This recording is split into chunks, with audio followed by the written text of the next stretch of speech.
Hello, interns and associates, and welcome back to the third episode of the Cubicle Briefing with my fave, Miss Natalia Chacon. Hello! Yes, it is such a pleasure to have her here. Thank you so much for tuning into the Cubicle Podcast Briefings episode. This is such a pleasure to have you here. Say a little bit about Nat, because obviously she is a girl of many talents.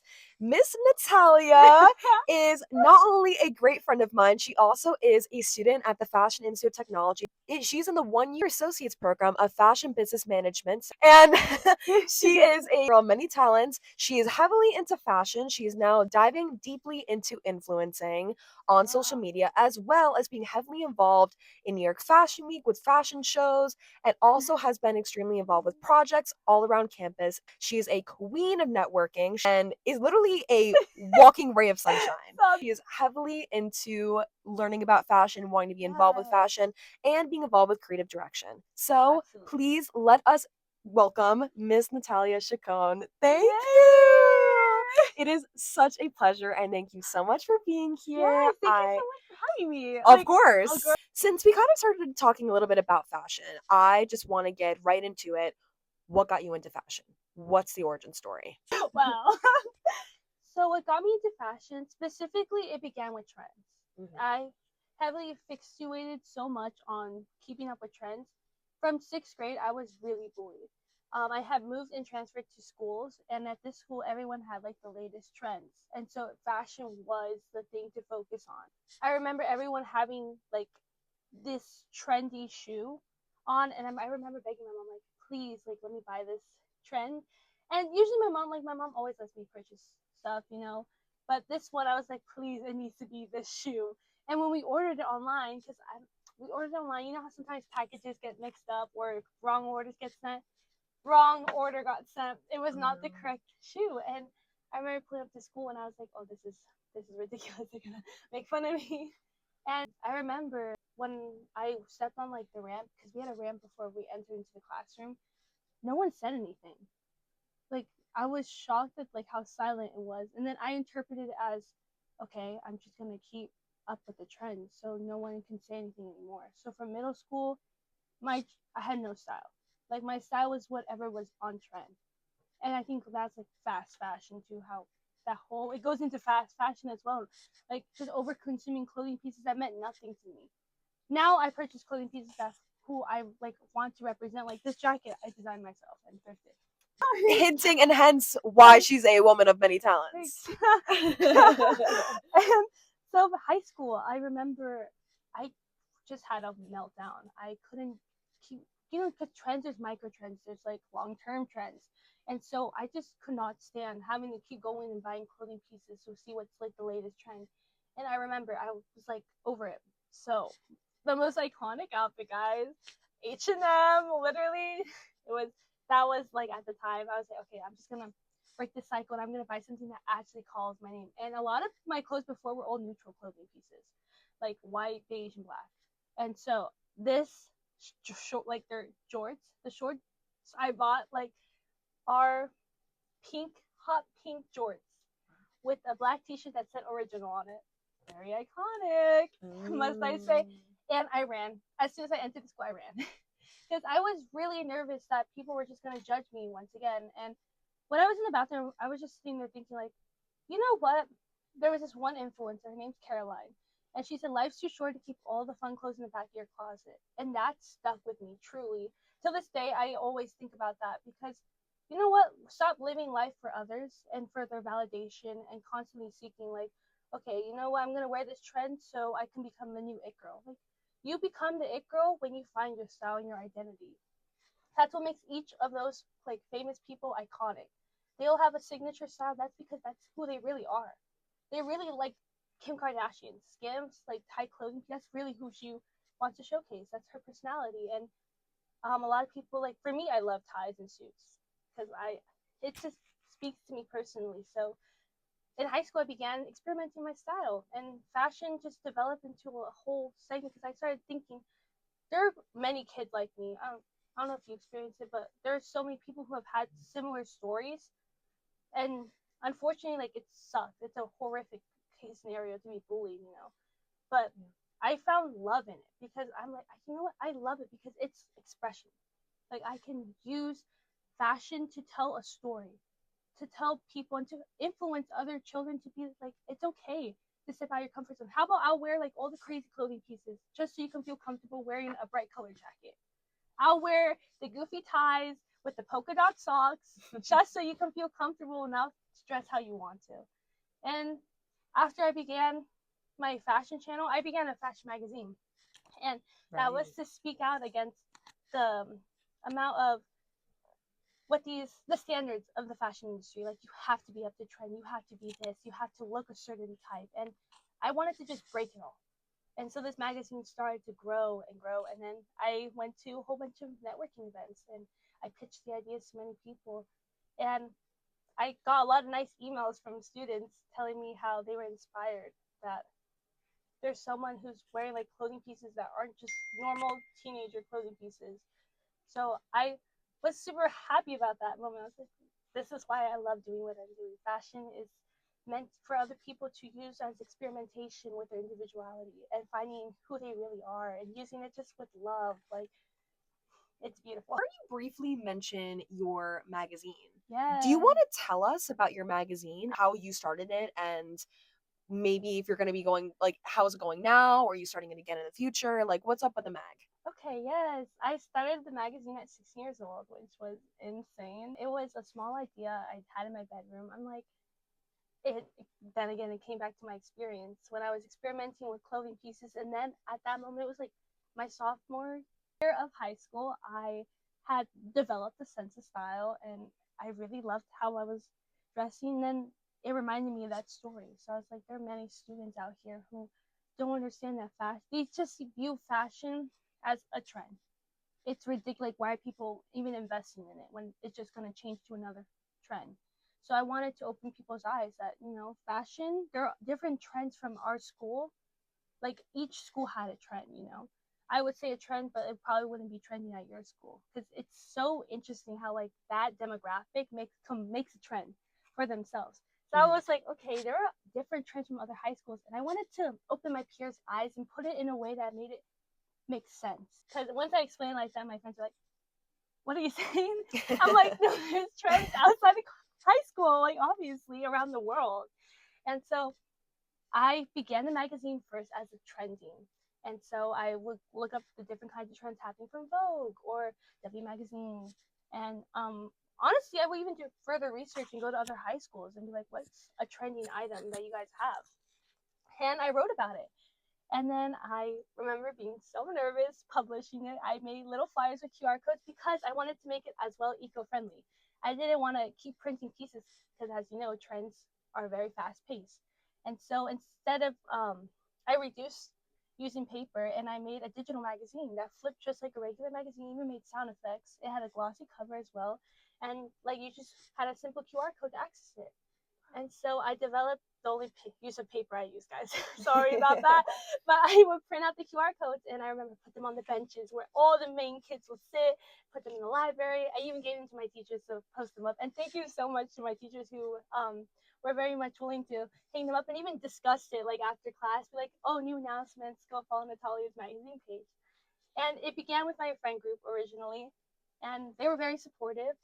But I wanted to expand the magazine. I felt like it shouldn't just be a high school thing because there's so many people who want to know what fashion's all about, including adults. It wasn't exclusive to teenagers only. It could be like for elementary school to middle school, all demographics, all walks of life. And I began magazine, and it was at first a rough start. I'm not gonna lie, it was very rough. I tried to become more interactive with the students at my school. I started evaluating it, thinking like, what are some ways to engage with my audience? And so I went to interviewing. I did a lot of street interviews. At first, I would go to Melrose, my mother, and I would interview each of those brands. They're very unique. There was this one brand, it's originated in Barcelona, and the clothing pieces were stunning. As the store was magnificent, and I remember I interviewed her for the first time. She was very nice. She was a store owner. She discussed why she got into fashion. Her story alone was just like she came from nothing. And so she told me that fashion, the way she used to just design sketches on her papers, and she always imagined them coming to life. And so she actually I think, saved enough money to make a design, and then it grew. Her business grew, and she became very successful.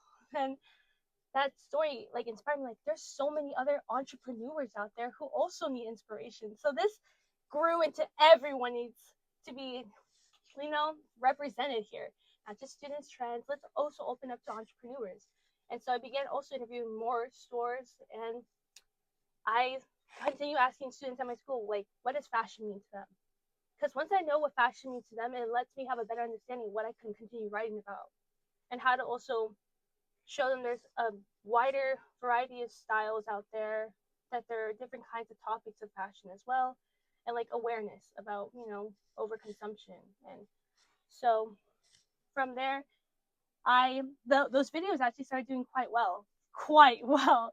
And from there, I started getting emails from students who wanted to join my magazine, and so it went from 5 people to 20 people. Wow. And a lot of people were hands-on editing.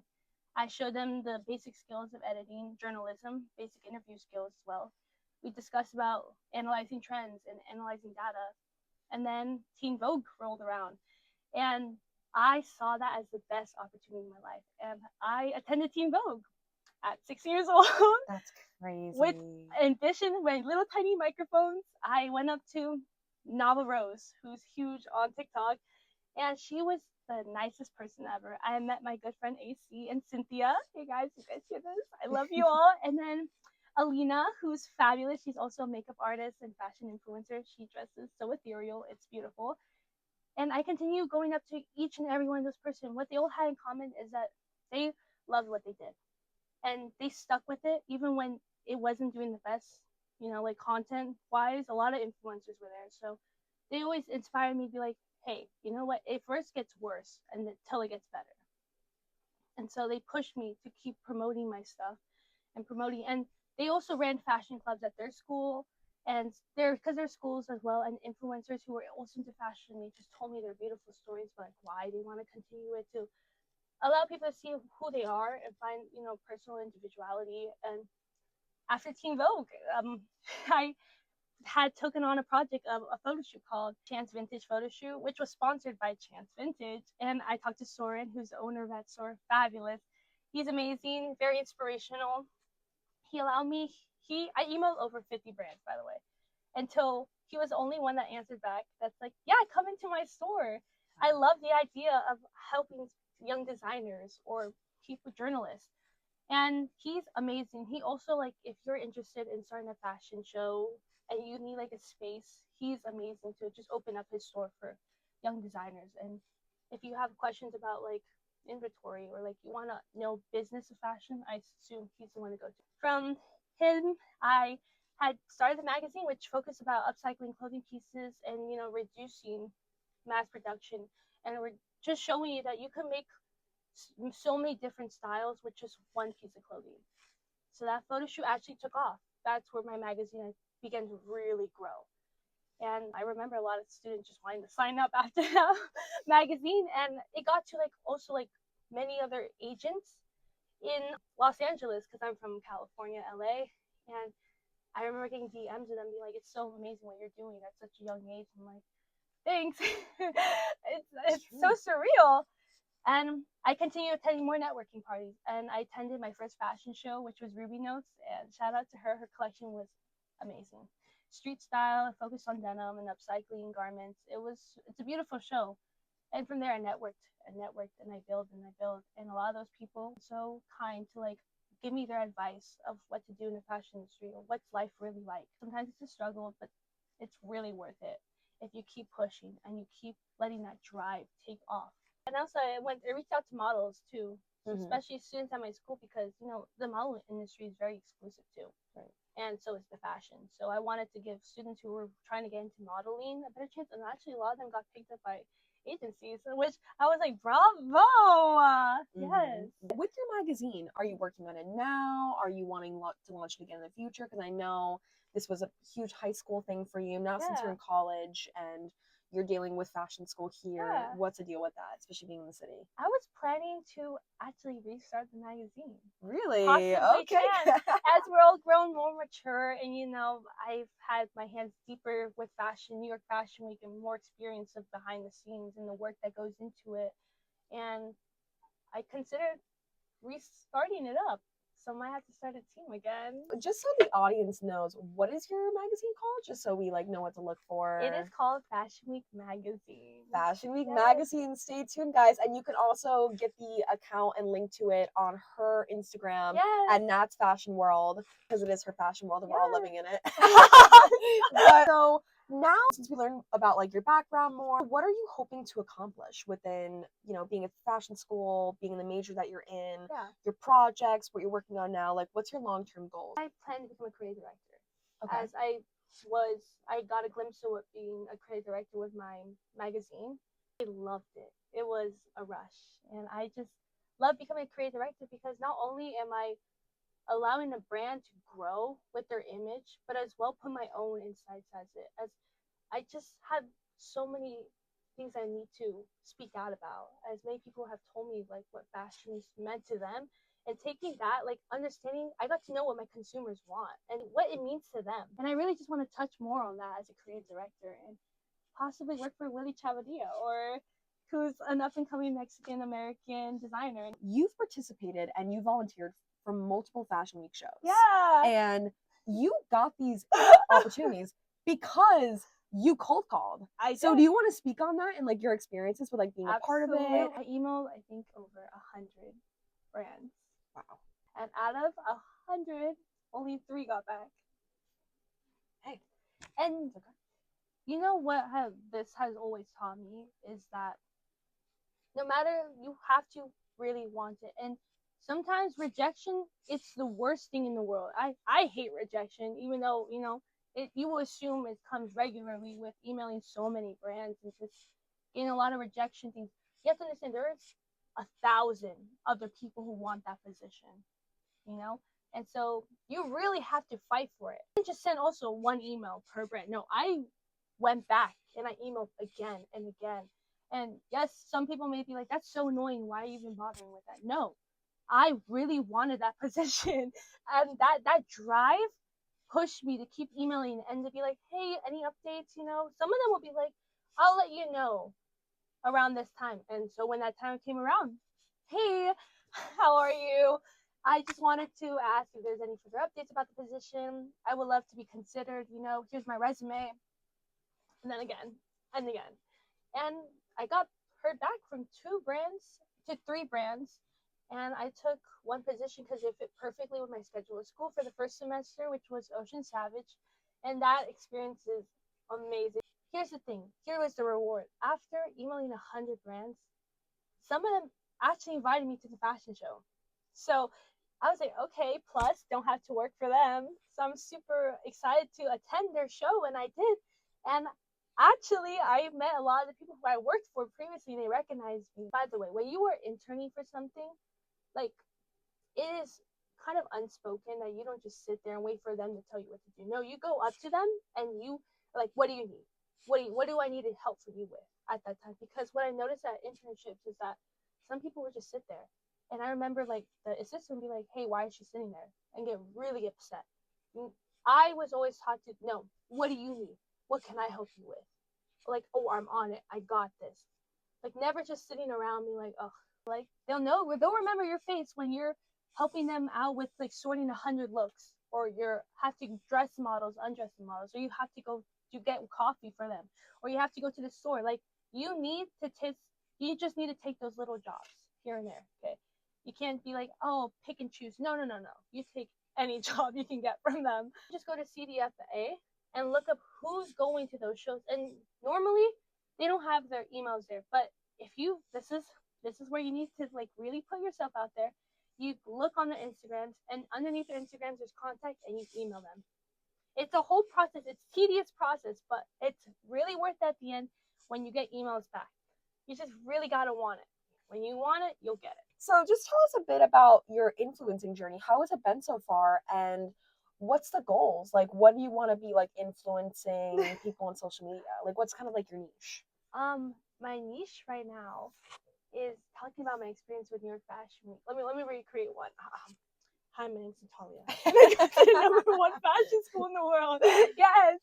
And from there, that's okay. One advice I would say with social media is now I'm attending more networking events to get my hands into social media. And you know my girl, we're both there. Us the duo. But yes, social media, I really just want to talk about what my magazine was supposed to do. And because this is not like people are having to physically read it. I'm just gonna say it to you. And I'm gonna put it in a video formatting that's very intriguing. The lighting is intriguing, the tone of your voice is intriguing, the camera, everything, it has to be very engaging. Because we have attention span that's only 3 seconds.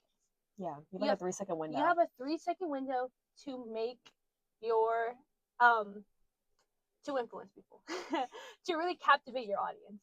And I've taken social media class actually at this school. But before that, social media has always been fun. I enjoy experimenting with editing skills. And I love making a little outfit of the day and being like, okay, this is an easy outfit you can just put on. But for social media long term, I just want to get my audience to understand what fashion really is. And then my daily vlogs, as I love being really silly with those, but also give you like an insight what fashion school is like. Cause now I want to talk about more is designing, which you're literally wearing one of your designs. Yes. That you were kind oh of wait, I wonder if I can show the back. Oh yeah, show the back a little bit. Okay. So I designed this for a photo shoot that was talking about how we allow these magazine standards to tear us down. So we started creating insecurities for ourselves because of these fashion magazine standards. And so each cut of this jacket is to represent each scar that we leave to ourselves. Yeah. And then the patches are to patch up with self-love and building a healthy relationship with fashion. You just want to build a healthy relationship with it. And these clips are supposed to be like the stitches that come from like people who you love in your life and your family members or friends who are just there to be like, no, we love how you look. You're beautiful, and don't let anyone tell you otherwise. If you have any advice that you can give to someone our age, younger, or just anybody that's interested in fashion that might be inspired by what you're doing now, what advice would you give them? I would tell them to really take it in the moment. Every opportunity, no matter how small it is, I've gotten a lot of comment actually about this. Like, okay, how am I gonna land a career when I only have this much experience? It's like you have a little bit of clay and then you're trying to make a plate, a beautiful plate. You can make a plate with just a little bit of clay. It might not be big, but you can make a plate. And then sometimes that plate can grow, and it can grow and it can grow and grow. But you just have to just apply yourself, no matter how little of experience, and just don't let one no ruin everything. There's gonna be thousands no's. There's gonna be sometimes we might not even get a yes, but you cannot let that take you down. Thank you so much for being part of this briefings episode. You were amazing. I'm so glad that you were here. You did a fabulous job. And thank you guys so much. Thank you, interns and associates, for watching this episode of the Briefings podcast episode. Yes. I'm Charlie Armstrong. This is Natalia Chacon. Yeah. And we hope you guys enjoyed and learned all about fashion. We're all a set in the cubicle. Yes. Bye, guys. Bye. Shine bright, my stars. Shine so bright. Yeah.